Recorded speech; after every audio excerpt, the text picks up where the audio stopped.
Welcome back to our channel. ഇന്നൊരു അടിപൊളി video ആയിട്ടാണ് വന്നിരിക്കുന്നത്. ഈ ക്യാമറയിൽ കാണുന്നത് ആരാണെന്നല്ലേ? എന്റെ സ്വന്തം എൽസമോൾ. ഇന്ന് എനിക്ക് വീഡിയോന് വേണ്ടി ലൈറ്റ് അസിസ്റ്റ് ചെയ്യുന്നത് എൽസമോളാണ്. എൽസമോൾ ഒരു ഹായ് പറഞ്ഞേ. ഇപ്പൊ ഇതൊക്കെ കാണുമ്പോ തന്നെ നിങ്ങൾക്ക് ഏകദേശം ഒരു ഐഡിയ കിട്ടിയിട്ടുണ്ടോ നമ്മൾ എന്തുണ്ടാക്കാൻ പോണേന്നുള്ളത്. വേറെ ഒന്നല്ല, നമ്മുടെ അടിപൊളി ഒരു കേക്കുമായിട്ടാണ് ഞാൻ നിങ്ങളുടെ മുന്നിലേക്ക് വന്നിരിക്കുന്നത്. സോ ബാക്കി വിശേഷങ്ങൾ നേരിട്ട് വീഡിയോയിൽ പറയുന്നതായിരിക്കും. നമുക്ക് നേരെ വീഡിയോയിലോട്ട് പോവാം. 10 മിനിറ്റ് നമ്മുടെ കുക്കർ ലോ ഫ്ലെയിമിൽ പ്രീഹീറ്റ് ചെയ്യാൻ വെക്കാം. അതിനുശേഷം ഞാൻ നിങ്ങൾക്ക് ഇവിടെ നിന്ന് പരിചയപ്പെടുത്താൻ പോകുന്നത് ഇൻഗ്രീഡിയൻസ് ആണ്. ഇതാദ്യമായിട്ട് നമ്മൾ സൺഫ്ലവർ ഓയിൽ വെച്ച് ഗ്രീസ് ചെയ്ത മൈദപ്പൊടിയും കൂടി ഇട്ടിട്ട് ഗ്രീസ് ചെയ്ത് വെച്ച പാത്രമാണ്.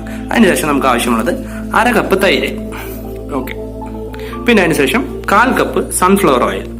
അതിനുശേഷം ക്രഷ്ഡ് ഷുഗർ പൊടിച്ചതാണ്, വേറെ ഒന്നുമല്ല. അതിനുശേഷം നമുക്ക് വരുന്നത് നിങ്ങൾ തന്നെ നോക്കിയോ, നിങ്ങൾക്ക് നോക്കിയാൽ കാണാം, ബേക്കിംഗ് പൗഡർ. ഓക്കെ. അതിനുശേഷം നമ്മൾ എടുക്കുന്നത് ബേക്കിംഗ് സോഡ. ഇത് 2 ഇൻഗ്രീഡിയൻസ് നമുക്ക് ആവശ്യം വരുന്നുണ്ട്. അതിനുശേഷം നമ്മുടെ ചെറി ക്രഷ് ചെയ്താണ്, ഒരു സിമ്മ് ഇട്ടിട്ട് ഒന്ന് ക്രഷ് ചെയ്തെടുത്തതാണ്. ഓക്കെ. അതിനുശേഷം പാല് ഒരു 1/4 കപ്പ് പാലും കൂടി ആയി കഴിഞ്ഞാൽ നമ്മുടെ ഇൻഗ്രീഡിയൻസ് ഓക്കെ. അപ്പൊ ഞാൻ ഇത് ഒന്നുകൂടി കാണിച്ചു തരാം. ഇതാണ് നമ്മുടെ ഇതിലത്തെ കേക്കിന്റെ മെയിൻ ഐറ്റമായ മൈദ. ഇത് ഞാൻ പാക്കഡ് ആയിട്ടാണ് മേടിച്ചിരിക്കുന്നത്. ഇതിൽ നിന്ന് ഇട്ടണം, പാത്രത്തിലേക്ക് മാറ്റി സെർവ് ചെയ്യേണ്ടതായിട്ടുണ്ട്. ചെയ്തിട്ടില്ല, ചെയ്യുന്നതായിരിക്കും. ഓക്കെ. നിങ്ങൾക്ക് ഇത് നോക്കി കഴിഞ്ഞാൽ കാണാൻ സാധിക്കും. ഇതിലൊരു മെയിൻ ഐറ്റം മിസ്സിംഗ് ആയിട്ട് കാണാം. നോക്കിയോ, ഇതിൽ കണ്ടിട്ട് ഏതെങ്കിലും ഒരു ഐറ്റം മിസ്സിംഗ് ആയിട്ട് നിങ്ങൾക്ക് തോന്നുന്നുണ്ടാവും. അത് വേറെ ഒന്നല്ല, നമ്മുടെ കോഴിമുട്ടയാണ്. അപ്പോൾ നമ്മൾ ഇന്ന് ഉണ്ടാക്കുന്നത് എഗ്ലെസ് കസ്റ്റാർഡ് കേക്കാണ്. അപ്പം കോഴിമുട്ട ഇതിന് ആവശ്യം വരുന്നില്ല.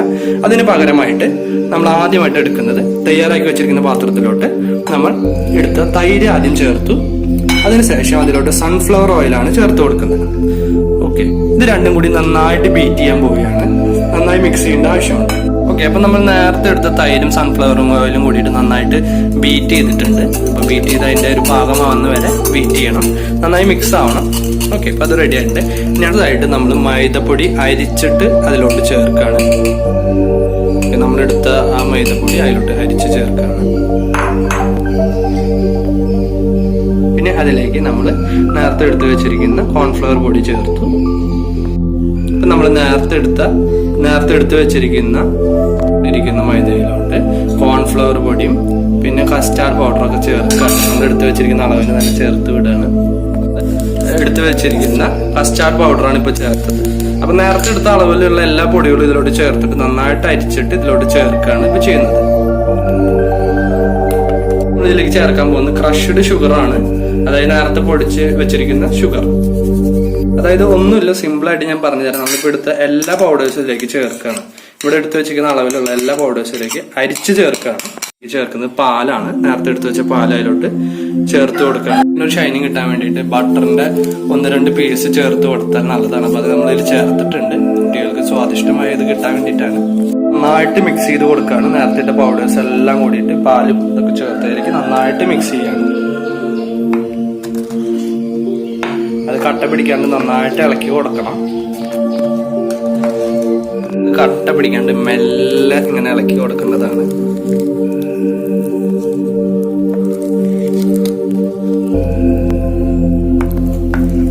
ഒരു ധൃതിയില്ല, സാവകാശം ഇളക്കി കൊടുത്താൽ മതി. ലോണം നമ്മൾ മിക്സ് ചെയ്ത് കഴിഞ്ഞു. ഇത് നിങ്ങൾക്ക് നോക്കി കാണാം, ആ ഒരു ഇതിന്റെ പാകമായിട്ടുണ്ട്. ഓക്കെ. നേരത്തെ റെഡിയാക്കുന്ന പാത്രത്തിലോട്ട് ആ ബാറ്റർ ചേർക്കാണ്.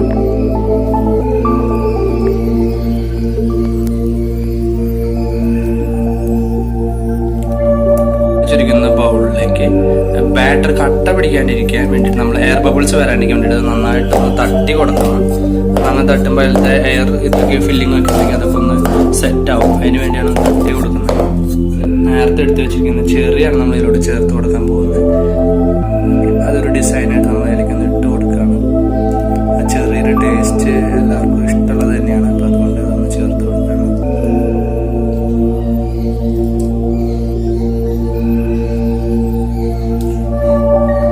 ഫൈനലായിട്ട് നമ്മൾ പ്രീഹീറ്റ് ചെയ്ത് വെച്ചിരിക്കുന്ന കുക്കറിലോട്ട് അത് വെക്കുകയാണ്. ഇറക്കി വെച്ച് കൊടുക്കുകയാണ്. സെറ്റായി. അപ്പം തട്ടലും മുട്ടലും സൗണ്ടൊക്കെ ഉണ്ട്. ഇരിക്കാൻ വേണ്ടി നമ്മൾ അതിന് മേലെ ഒരു തുണിയിലോ അല്ലെങ്കിൽ ഒരു തവലോ എന്തെങ്കിലും ഇട്ടിട്ടൊന്ന് മറച്ചിട്ട് നമ്മൾ അതിലോട്ട് ഇട്ടിട്ട് അടയ്ക്കുക. ഈ ഫ്ലെയിമിൽ നമ്മൾ ഒരു 35-40 മിനിറ്റ് വെക്കേണ്ടതായിട്ടുണ്ട്. ഓക്കെ, പ്രായഭേദമന്യേ കേക്ക് എല്ലാവർക്കും ഇഷ്ടമുള്ള ഒന്നാണല്ലോ. അപ്പോൾ ഒരു പ്രത്യേക സാഹചര്യത്തിൽ ഞാനും എൻ്റെ അൽസമോളും കൂടി കേക്കിൻ്റെ 30-35 മിനിറ്റ് വെയിറ്റ് ചെയ്യാന്ന് പറഞ്ഞപ്പോൾ ഞങ്ങൾ ക്ഷമ കിട്ടും. അപ്പോൾ അതിലത്തെ ചെറിയ സാധനങ്ങളൊക്കെ ആദ്യം ഞങ്ങൾ എടുത്തു, പിന്നെ 1-2 പീസൊക്കെ പോയി. സോ ചുരുക്കി പറഞ്ഞ വീഡിയോ അവസാനത്തെ എടുക്കാൻ പറ്റിയില്ല. അപ്പോൾ ഫോട്ടോ വെച്ച് അഡ്ജസ്റ്റ് ചെയ്യാൻ പ്രത്യേകമായി അഭ്യർത്ഥിക്കുന്നു. So thanks for watching the video. By.